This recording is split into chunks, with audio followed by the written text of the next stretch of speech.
Tu es un fardeau pour notre nom et tu es rayé de mon testament, a dit mon père en pointant un doigt tremblant vers la porte de notre maison de famille à Versailles. Il ne m'a pas demandé qui était le père. Il ne m'a pas demandé si j'allais bien. Il a simplement utilisé ma grossesse comme excuse pour se débarrasser de moi avant que je ne puisse dénoncer ses crimes. Je n'ai pas pleuré. J'ai glissé ma main sous ma chaise, j'ai sorti une petite boîte cadeau contenant 3 ans de mise en demeure de prêts impayés qu'il avait falsifiés à mon nom, et je l'ai déposé sur son set de table en lin. Ensuite, je me suis retournée et je suis partie sous la neige fondue sans dire un seul mot. Avant que je vous raconte ce qu'il y avait dans cette boîte et comment cela a détruit sa vie 7 ans plus tard, laissez un commentaire. D'où regardez-vous cette vidéo en ce moment?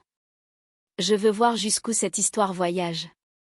7 ans, c'est long pour rester en colère. Mais c'est exactement le temps nécessaire pour bâtir un empire capable d'engloutir un homme tout entier. Je me tenais dans mon bureau, regardant la skyline du quartier de la Défense à Paris.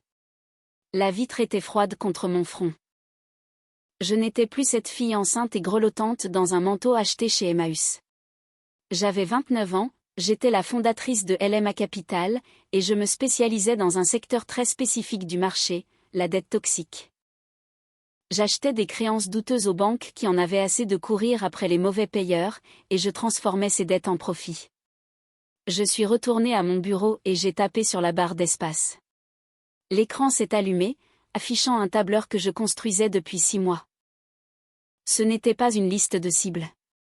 C'était un bilan comptable. Tout en haut figurait GBTP, l'entreprise de construction de mon père. Les chiffres étaient dans le rouge vif. Gérard avait toujours été doué pour serrer des mains et terrible pour gérer sa trésorerie. Il s'était surendetté sur 3 projets immobiliers à Lyon qui n'avaient mené nulle part. Et maintenant, les intérêts le dévoraient vivant. Il pensait se battre contre une économie morose. Il pensait avoir simplement une période de malchance avec les banques régionales. Il n'avait aucune idée que la main invisible qui lui serrait la gorge était la mienne. Je n'ai pas utilisé de magie et je n'ai pas piraté de système informatique. J'ai simplement fait ce que n'importe quel créancier agressif ferait. J'ai appelé les directeurs des 3 agences bancaires qui détenaient ces billets impayés.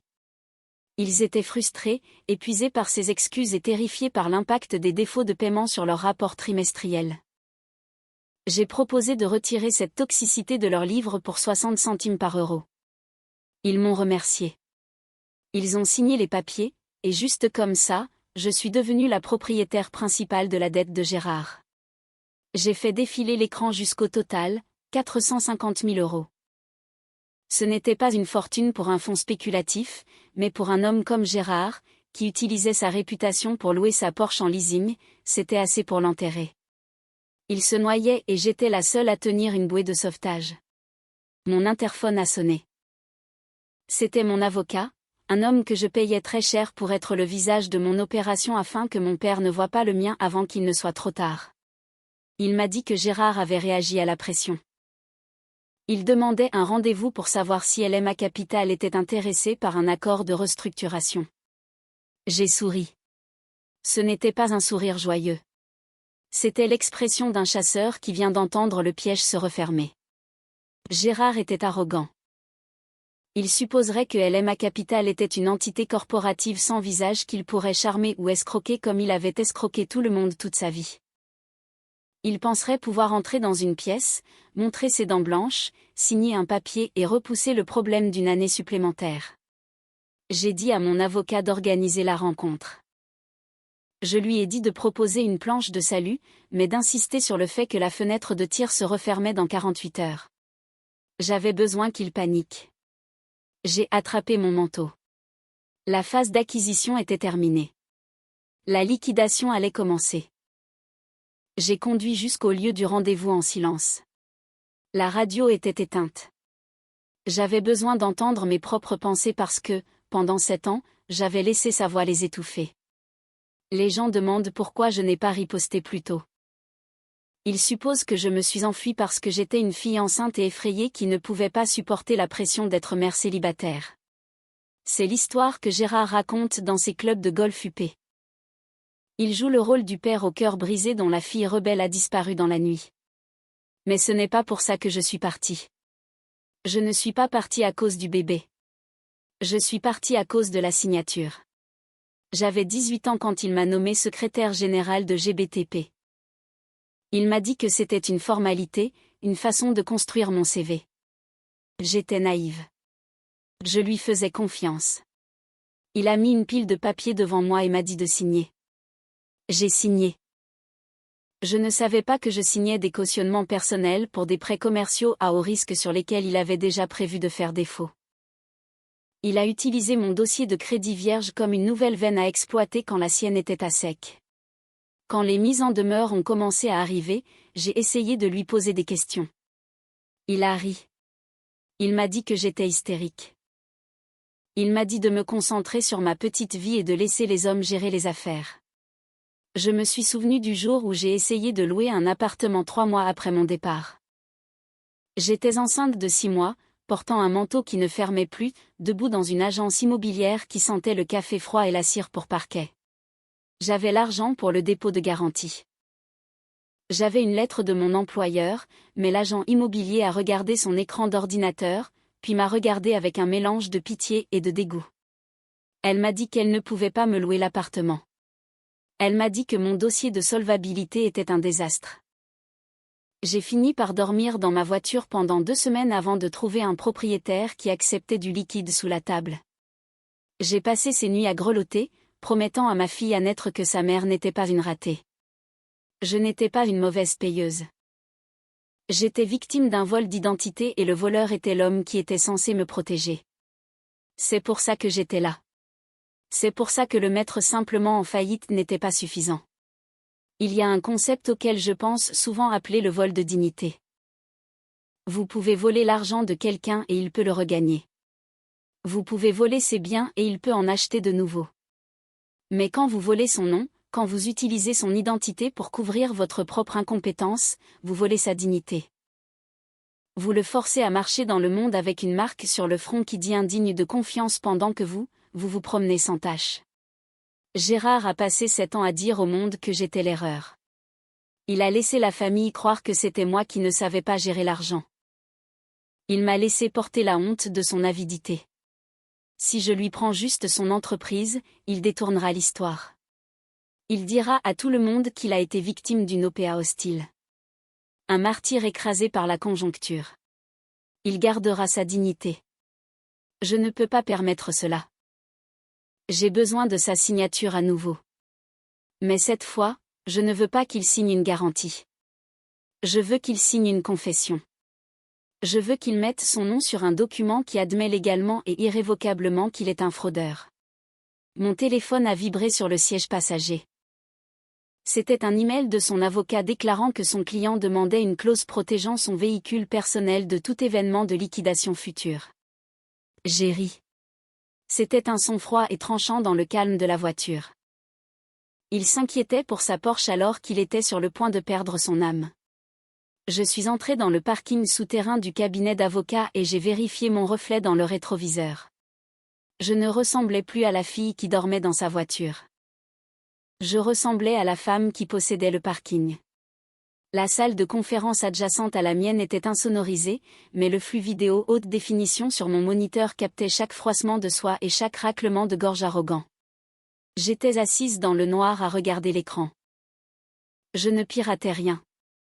Je possédais la société écran qui louait la suite. Sur la longue table en acajou de la salle de conseil principale, j'avais placé un ordinateur portable élégant face aux chaises vides. La webcam était active, une petite lumière verte brillant fixement. J'avais dit à son avocat que c'était pour que des partenaires silencieux à Zurich puissent observer la procédure. Gérard est entré le premier. Il n'avait pas beaucoup changé en 7 ans, bien que les rides de stress autour de ses yeux soient plus profondes et que son costume semble un peu trop large, comme s'il rétrécissait à l'intérieur de sa propre peau. Mais la suffisance était toujours là. Il a jeté son manteau sur une chaise avec l'énergie insouciante d'un homme qui croit qu'il va s'en sortir après un meurtre. Derrière lui marchait Julien. Le voir sur l'écran a envoyé une décharge de glace dans mes veines. Mon ex-petit ami, le père de l'enfant que Gérard m'avait forcé à cacher. Julien avait mal vieilli. Il avait l'air mou, le visage bouffi par le genre de ballonnement qui vient de trop de dîner en notes de frais. Il portait la mallette de Gérard, jouant les lieutenants fidèles.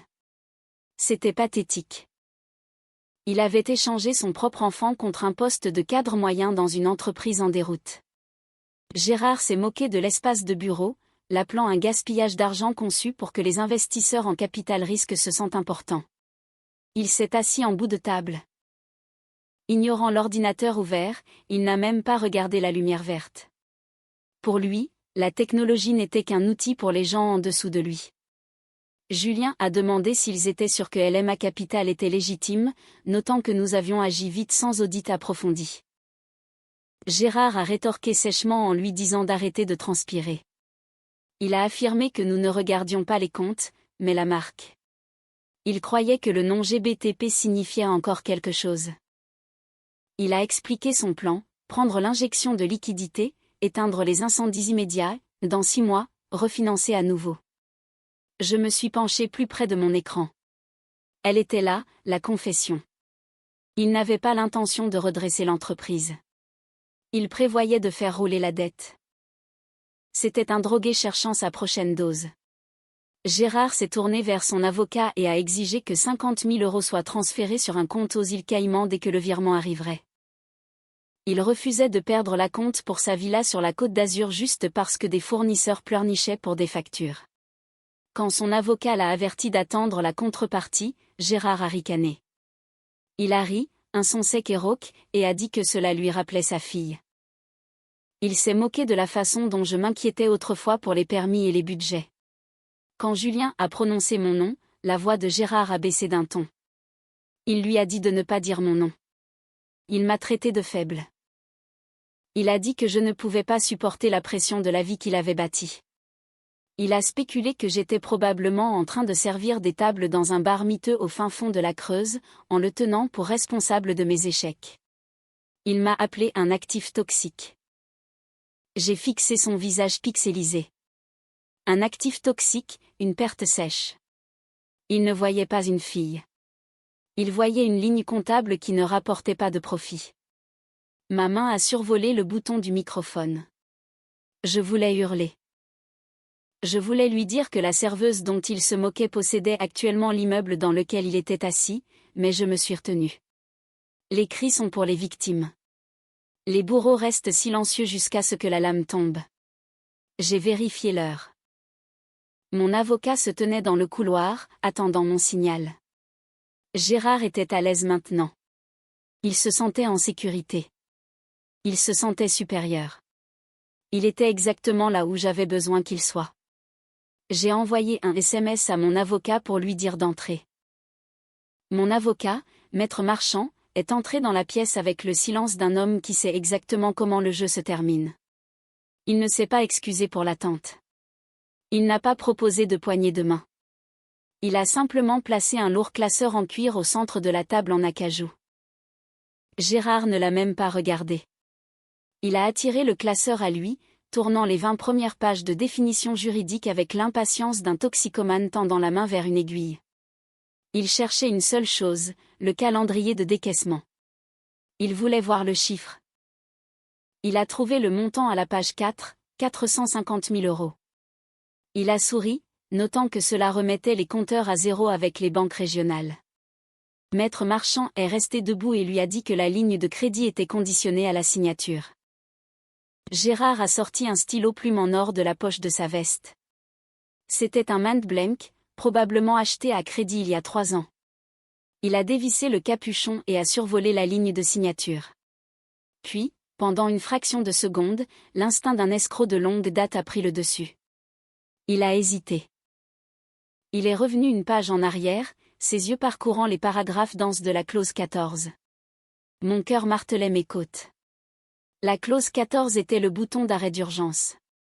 Gérard a posé des questions sur la clause concernant le défaut de paiement déclenchant une exigibilité immédiate. Il lisait. Il n'était pas censé lire. Maître Marchand a vérifié sa montre. Il n'avait pas l'air nerveux. Il avait l'air de s'ennuyer. Il a dit à Monsieur Gérard que la fenêtre de virement bancaire pour l'injection de liquidité fermait à 16 heures précises. Il était 15h56. Il a tapoté le cadran de sa montre et a expliqué que s'il manquait la fenêtre, les fonds resteraient sous séquestre tout le week-end et qu'il devrait renégocier les conditions lundi. Les taux d'intérêt avaient augmenté ce matin-là. L'accord pourrait changer. C'était un beau mensonge. Il n'y avait pas de fenêtre de virement. Je contrôlais l'argent. Je pouvais l'envoyer à minuit si je le voulais. Mais Gérard ne le savait pas. Gérard savait qu'il avait des chèques de paie qui allaient être rejetés demain. Il savait que sa Porsche devait être saisie lundi matin. L'avidité a combattu la prudence dans ses yeux. J'ai regardé cela se produire en haute définition. La peur d'attendre 3 jours, de faire face à un week-end sans argent frais, a pris le dessus sur son instinct de survie. Il a aboyé que lundi serait trop tard et a accepté de signer immédiatement. Il a tourné la page. Il a pressé la plume du stylo sur le papier. L'encre a coulé. Il a signé son nom avec une fioriture, large et bouclée, la signature d'un homme qui se pensait important. Il a ordonné à Julien de témoigner.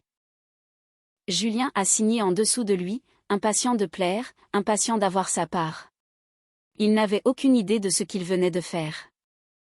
En droit commercial, l'option nucléaire est une reconnaissance de dette avec clause exécutoire, souvent évitée pour les particuliers car elle est brutalement prédatrice. Mais dans le prêt commercial de haut niveau, c'est de bonne guerre. En signant, Gérard n'a pas seulement pris un prêt. Il a renoncé au procès, au conseil, au préavis, à tout. Il m'a pratiquement remis une gâchette et m'a préautorisé à appuyer dessus. Gérard a refermé le classeur avec suffisance. Il a dit à Maître Marchand de féliciter son choix judicieux et a exigé la confirmation du virement. Il pensait avoir acheté 6 mois de plus pour saigner l'entreprise, mais l'encre était sèche. Le piège était fermé et j'ai cessé de me cacher. Je suis entré portant un costume gris anthracite sur mesure, pas le manteau d'Emmaüs avec lequel j'avais disparu il y a 7 ans. Un silence de mort s'est installé dans la pièce. Gérard a levé les yeux, irrité, puis il m'a reconnu. Son visage s'est vidé de son sang. Je lui ai dit de s'asseoir. Julien a protesté en disant que c'était une réunion privée et j'ai calmement dit qu'il rencontrait la direction de LMA Capital, Léa Marie. J'ai demandé s'il n'avait sérieusement pas vérifié les statuts de la société, si désespéré par l'argent qu'il n'avait jamais regardé qui signait le chèque. Gérard a essayé de se reprendre. Acheter sa dette faisait de moi son associé, disait-il. Il affirmait que le contrat lui donnait 6 mois avant le premier paiement. Il a tapoté le classeur comme un trophée. Je lui ai dit que l'encre était sèche sur un document frauduleux. J'ai fait glisser une enveloppe Kraft vers lui. À l'intérieur se trouvaient des photos haute résolution datées d'hier provenant d'un parc de saisie à Nanterre, montrant les pelleteuses et les grues qu'il avait listées comme garanties déjà saisies par d'autres créanciers. J'ai cité la clause, l'emprunteur garantit que les sûretés sont en sa possession et libre de tout gage. Il avait mis en gage des actifs qu'il ne possédait plus. Le défaut n'était pas dans 6 mois. Il était immédiat, quelques secondes après la signature. Je me suis tourné vers Maître Marchand. Exécuté. Il a expliqué que la reconnaissance de dette permettait un jugement instantané en cas de défaut et qu'il avait déjà déposé l'affidavit par voie électronique auprès du greffier. J'ai regardé Gérard dans les yeux. Je ne l'ai pas poursuivi en justice. Il avait renoncé à ce droit. Le jugement était rendu. LMA Capital avait désormais des saisies-attributions sur ses comptes bancaires, ses investissements et sa maison. Julien a hurlé que c'était illégal. J'ai répondu que c'était le droit commercial et que c'était fait. Les saisies étaient déjà en cours de signification. Compte gelé, carte muette, et la dépanneuse était en route pour sa Porsche. Gérard s'est effondré, soudain tout petit, et a essayé de jouer la carte du père. Je lui ai dit qu'il était mon père quand il a falsifié ma signature, ruiné mon crédit et m'a laissé dormir dans une voiture. Il n'était pas un père. Il était un mauvais investissement. Et je venais de le liquider. C'est alors que Julien s'est levé en souriant. Il a révélé son plan de secours. Un huissier m'a remis une ordonnance de garde exclusive, à effet immédiat, accordant à Julien la garde temporaire de notre fille, Lila. L'ordonnance reposait sur une attestation que Gérard avait signée le matin même, me qualifiant d'instable mentalement et d'assez dangereuse pour que le juge agisse sans audience. Gérard me regardait avec une pure méchanceté. S'il ne pouvait pas avoir mon argent, il détruirait ma vie. Julien a proposé un marché, dégel des comptes de Gérard, restitution de l'entreprise, et peut-être qu'il abandonnerait la demande de garde. Sinon, Lila partait le jour même. Il pensait m'avoir mis échec et mat.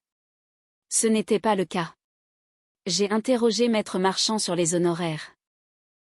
Julien a confirmé qu'il avait payé son avocat spécialisé 15 000 € et a brandi le chèque. J'ai lu le numéro de compte et lui ai dit qu'il était tiré sur le compte personnel de Gérard à la Banque Populaire, un compte que j'avais gelé il y a 4 minutes. Ce chèque allait être rejeté. Son avocat ne déposerait pas une seule motion. Il laisserait tomber Julien avant le coucher du soleil. Le sourire de Julien s'est éteint. J'ai dit à Gérard qu'il venait d'admettre un parjure devant 3 témoins. Maître Marchand, en tant qu'officier de justice, était obligé de le signaler. L'arrogance a disparu. Il ne restait que la peur. Pas d'argent, pas de levier, pas d'avocat, et une enquête pour faux et usage de faux qui arrivait. Je leur ai dit de partir avant que la sécurité ne les jette dehors. Julien a froissé les papiers de garde, a marmonné qu'il en avait fini et est sorti. Gérard est resté un moment, attendant une trace de pitié. Je n'en ai donné aucune. Je lui ai dit de s'en aller, alors il s'est éclipsé silencieusement. Un homme qui avait vendu son âme et qui n'avait rien obtenu en retour. Cette histoire est un rappel puissant que le succès est souvent la meilleure des revanches, surtout quand il est construit sur les cendres de ceux qui ont essayé de nous briser. La trahison familiale est sans doute la blessure la plus profonde qu'on puisse subir, car elle vient de ce censé nous protéger. Ce récit illustre parfaitement la froideur nécessaire pour naviguer dans le monde de la finance tout en gardant un objectif personnel de justice. Ce qui m'a le plus marqué, c'est la patience de Léa Marie. Attendre 7 ans pour que chaque pièce du puzzle soit parfaitement en place montre une force de caractère incroyable. On voit souvent des histoires de revanche rapide, mais ici, c'est une déconstruction méthodique et légale. Le moment où elle révèle qu'elle possède l'immeuble est le summum de la satisfaction narrative. C'est un scénario qui pourrait presque être un film sur la résilience et l'intelligence stratégique. N'oubliez pas que dans la vie, votre nom est votre plus grand atout. Protégez-le à tout prix. Et vous, qu'en pensez-vous?